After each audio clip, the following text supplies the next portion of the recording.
The mashed potatoes hadn't even cooled when Jenna smirked. Fork poised, voice sugar-coated. "You have 1 week to leave." It was said like a joke.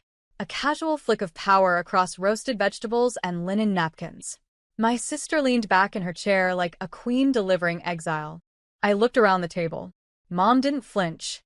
She just nodded, sipping her wine. Dad stared at his plate. Silent. Complicit. I set my fork down. Slow. Deliberate. No tremble. "I'm sorry?" I asked, even though I wasn't. Jenna dabbed the corner of her mouth with her napkin. "We've decided it's time. You've had your run here. It's just not your house anymore." I watched the betrayal move like a ghost between their glances. Coordinated. Clean. They'd talked about this. Probably over group texts and fake hugs. Behind closed doors while I scrubbed floors and fixed leaky pipes in the very house they now wanted me gone from. No one asked how the roof got replaced, how the utilities stayed on, how Grandma's garden still bloomed. That was me. But they never saw me. I was just here. The extra daughter. The one who didn't move away or chase a big job or marry into some Pinterest-worthy family. I stayed. Kept the house standing. And this dinner? Was the thank you. 1 week. Jenna raised her glass. No hard feelings, right? I didn't answer. Instead, I reached into the tote bag at my feet, pulled out a thick folder, set it on the table with a soft thud. They looked at it like it might explode. I opened it, turned the first page toward them. Property title, 712 East Willow Street. Owner, Danielle Monroe. Transfer date, August 11th, 2 years before Grandma passed. Jenna blinked. Mom's wineglass paused midair. Dad looked up for the first time in 20 minutes. I slid the next document across the table. Recorded deed. Notarized. Filed. Valid. I leaned forward. Calm. Precise. "Actually, you have 24 hours. Jenna's smirk evaporated. Mom opened her mouth, then closed it. Dad stared. Forks dropped. The potatoes went cold. I didn't raise my voice. Didn't cry.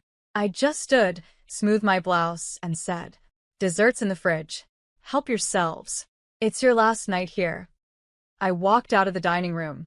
Behind me, chairs scraped. Whispers exploded. But I didn't stop. Because they thought they were delivering judgment. But I'd already delivered notice. My name is Danielle Monroe. And from wherever you're watching this, stay with me. Because the day they tried to evict me from the house I saved was the day they learned who really owned the foundation they stood on. And tomorrow, they'd be standing on sidewalk. They never saw me. Not really. I was the girl who stayed behind.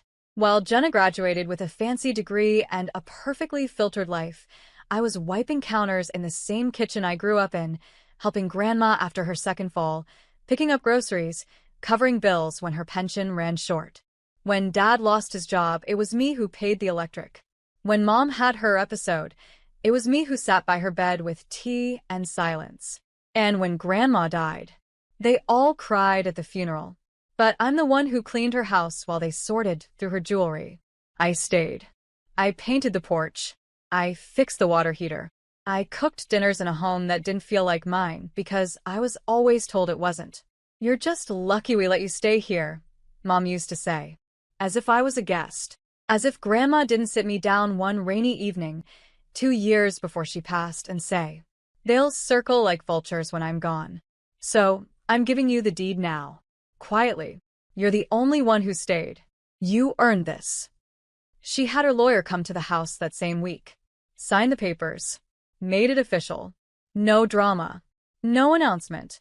Just the truth. Written in ink. But I didn't tell anyone. Because I didn't need applause. I needed protection. So I filed the deed, kept up the taxes, and let them keep pretending they'd inherited something from a woman they hadn't called in months.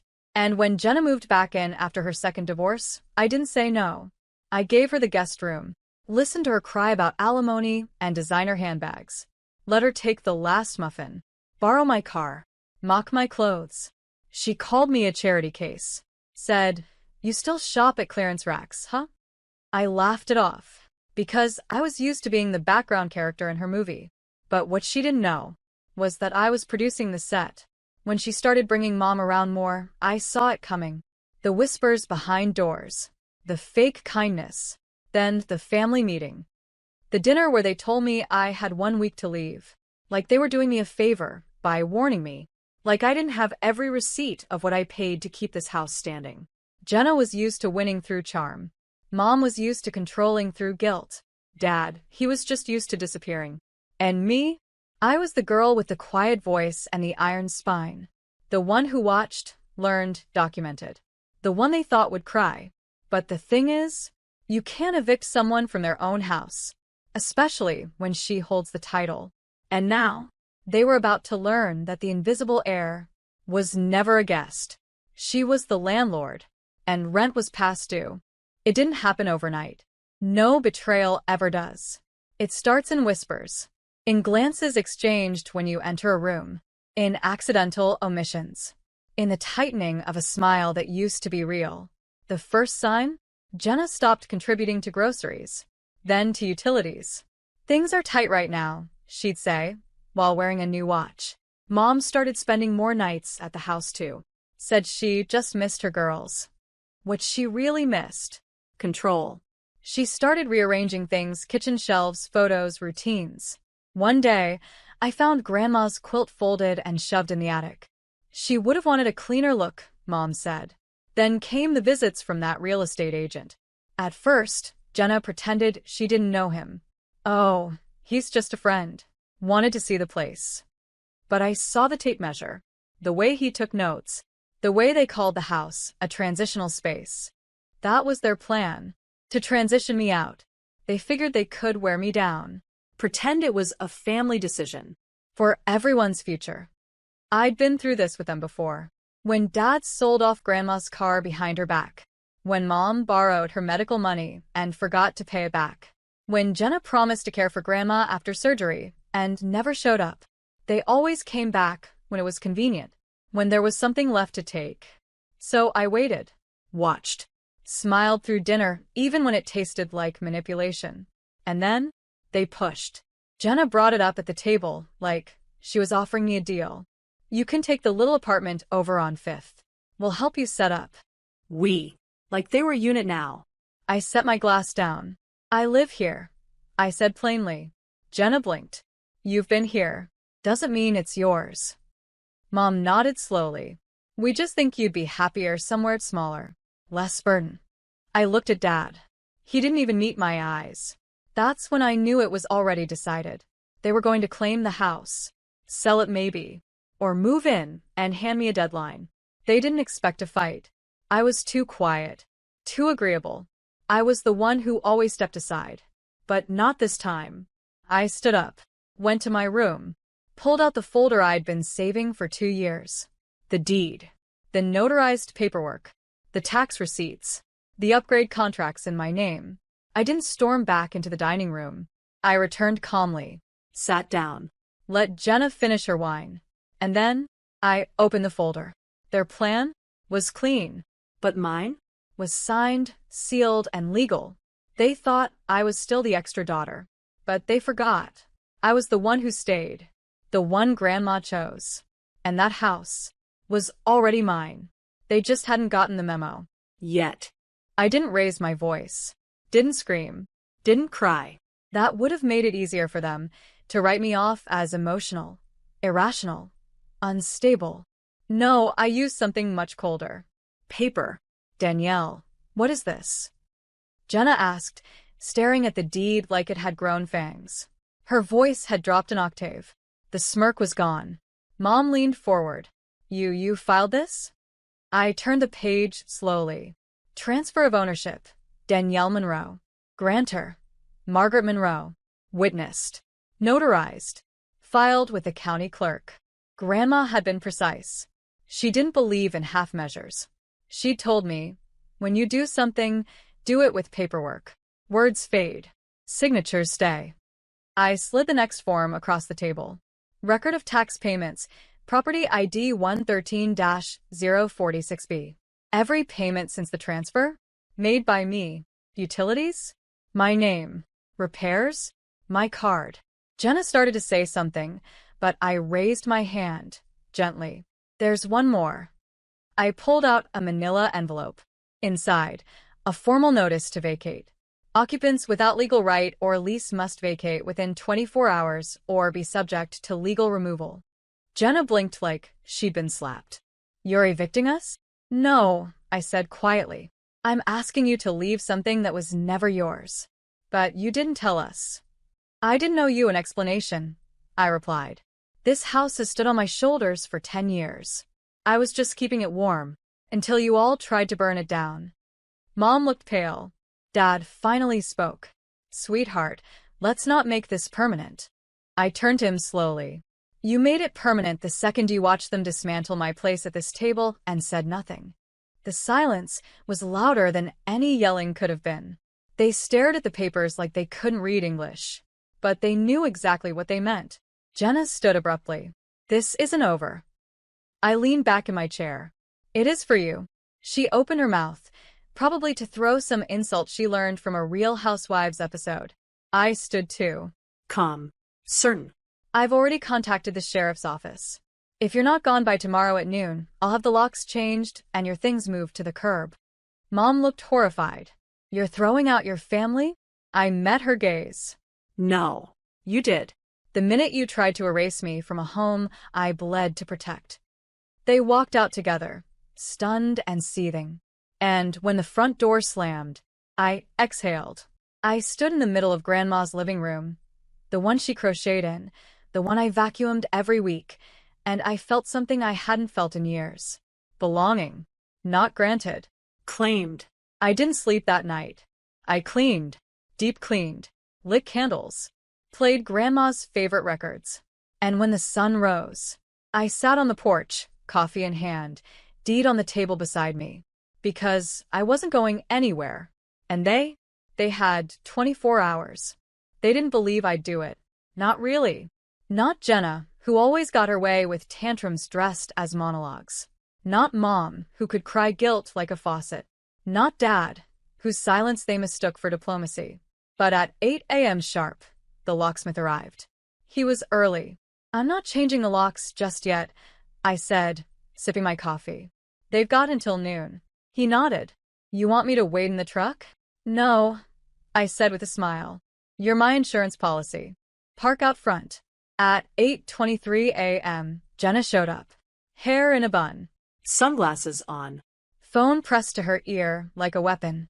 I'm calling a lawyer. I handed her a copy of the deed. Again. Have them read this, I said. And make sure they can explain the part about trespassing. She yanked open the front door. The one she no longer had a right to touch, and stormed in. 10 minutes later, Mom arrived in a bathrobe and fury. You can't do this, Danielle. I leaned on the porch rail. I already did. But we're family. Then you should have treated me like it. She walked right past me into the house. The packing began in rage. Jenna slammed drawers. Mom shouted about heirlooms. I stayed outside. The neighbors peeked from behind curtains. Some waved. They'd seen me mow this lawn every weekend. Fix the siding. Carry groceries for Grandma before she passed. They knew.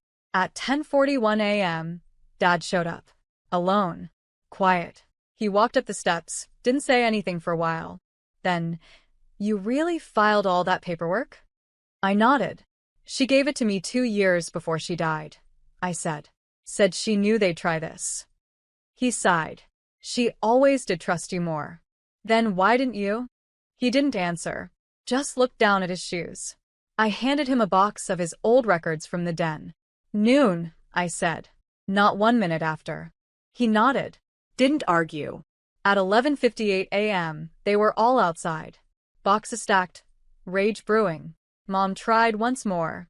Where are we supposed to go? You didn't ask me that when you were pushing me out, I replied. You just said I'd be happier elsewhere. I looked at Jenna. How's elsewhere sound to you now? The locksmith stepped up. Toolkit ready. I turned the key one last time. The door clicked shut. New locks turned in place. And just like that, the house was mine again. All mine. No ghosts pacing the hall. No judgment in the kitchen. No footsteps stealing Grandma's peace. They stood on the lawn like strangers, blinking in the daylight of their own downfall. I didn't wave. I didn't threaten. I just stood at the window and watched. Because sometimes revenge isn't fire. It's eviction. And theirs was long overdue. 3 days after the locks clicked shut, Jenna filed a complaint. She claimed I forged the deed. That grandma wasn't in her right mind when she transferred ownership. That I manipulated her. The court clerk dismissed it before it even made it to a hearing. The signatures were clean. The notary was long-standing. The records matched every tax payment. I didn't need to fight. The truth had already done that for me. The only call I got from Jenna after that? A voicemail. You'll regret this. You're going to end up alone. I didn't delete it. I saved it. As a reminder of how small people get when they lose control over you. Mom didn't call at all. But I did get an envelope in the mail a week later. No return address. Inside was a torn photo. Me as a child on Grandma's lap. Both of us smiling in the garden. Ripped down the middle. Message received. Dad was quieter. I got a birthday card in the mail. No note. No name. Just a gift card to the same coffee shop Grandma used to take me to. I sat with that one a little longer. Because even silence can carry weight. Meanwhile, I rebuilt. I repainted the hallway walls. Replanted Grandma's roses. Turned the guest room into a reading nook. The formal dining room into a workspace. I didn't fill the silence with noise. I filled it with purpose. For the first time in years, the house felt like mine, not because of paperwork. Because of peace. One evening, the neighborhood association dropped off a welcome package, even though I'd lived there for over a decade. A card was tucked inside. We always thought it was yours anyway. Glad it's official now. I smiled. Not because they said it, but because I no longer needed anyone to. Jenna, from what I heard, moved into a condo with her third fiancé. Apparently, he owns a crypto startup. Or something. She tried launching a podcast. It fizzled. Mom started freelancing as an interior decorator. Used photos of Grandma's house, my house, in her online portfolio. I sent a cease and desist. Dad stopped showing up altogether. Somehow, that part hurt the least. Because I stopped expecting a man who never showed up in the first place. One day, I sat on the porch with a cup of coffee, watching the light hit the steps just like it used to when Grandma sat there with me in spring. And I realized something. I wasn't mourning them. I was mourning the idea of them. The illusion that if I just gave enough, they'd finally treat me like I belonged. But I do belong. I always did. They just didn't see it because they were too busy looking in the mirror. Now, I didn't need their reflection. I had built my own. One made of bricks, roots, and silence that finally felt like freedom. 6 months later, I hung a sign on the newly painted porch. Monroe Studio and Design, by appointment only. It wasn't just a home anymore. It was a business. A legacy. An answer to the question they never thought I could ask. What if I stopped surviving and started building? Clients came slowly at first. Local artists. Boutique owners. A teacher who needed help redesigning her reading space on a shoestring budget. They didn't care about my degree or lack of one. They cared that I listened. That I created peace with paintbrushes and purpose. That the girl they once called the quiet one had a gift for turning old rooms into sanctuaries. Word spread. Not viral. Not fast. But deep. People came because they heard the energy in my space healed things. The first newspaper piece called me the silent architect of serenity.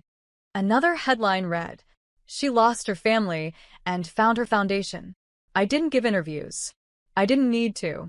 The house spoke loud enough now. I started hosting creative nights, sanctuary sessions, where women brought wine, grief, and dreams too long delayed. We painted. We cried. We rebuilt. Some had been left by lovers. Others abandoned by their own blood. One woman whispered, "This place feels like my grandmother's arms." And I knew exactly what she meant. The house had changed. But not out of bitterness. Out of becoming. The kitchen had laughter again. Music played in the mornings. The couch was no longer where my sister scrolled and judged. It was where strangers sat and found softness. One afternoon, I found a sticky note on the front door. Written in delicate handwriting. I walked by with my daughter. She asked who lived here. I said, A woman who decided she didn't need permission to stay. I kept that note on my studio wall. Not because I needed affirmation, but because every time I looked at it, I remembered the truth. I wasn't the spare daughter. I wasn't the placeholder. I was the foundation. The reason the house never fell. The reason Grandma died knowing her legacy wouldn't be sold to the highest bidder. And now? Now I was more than just a survivor of betrayal. I was a creator, a builder, a woman who stood in the very space they tried to take and turned it into a throne of soft power. I didn't need revenge. I needed walls that didn't echo with resentment. I needed peace that didn't ask me to shrink. And most of all, I needed a future that wasn't tied to anyone's approval.